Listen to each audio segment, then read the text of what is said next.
Well, we were talking the other day in the class about um, how most photographers rely on or really love the sweet magical hour between sunrise and around sunrise and sunset.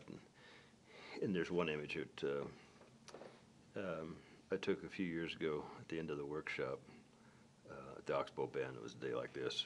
Water was real glassy, calm, and the colors were at the peak.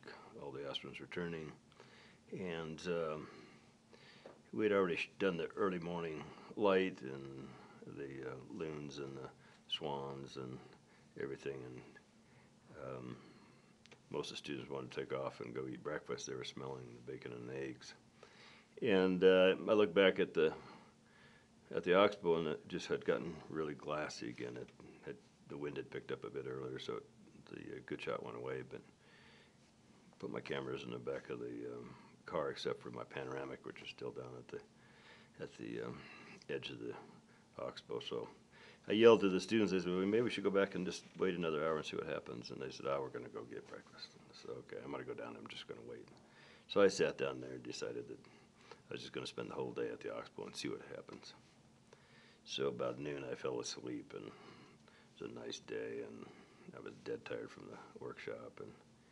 And all of a sudden, I heard something over my head, and I woke up, and this eagle was chasing an osprey right above my head, and I looked up and reached for my Nikon, and crap, I said, shit, I already took it up to the car.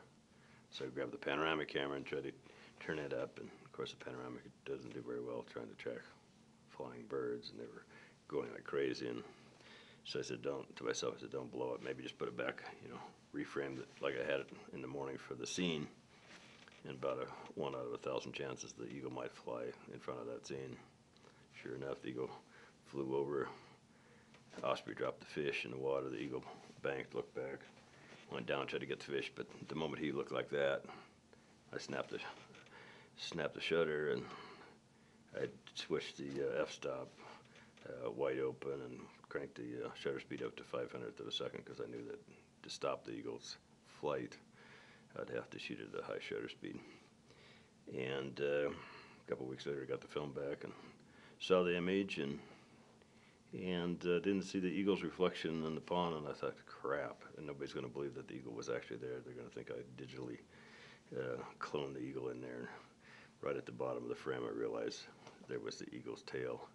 And so that was a nice surprise. But every once in a while, that was literally at high noon, so we call it high noon on the oxbow.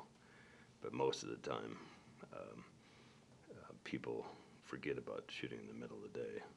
So that's, but every once in a while, things turn out just right.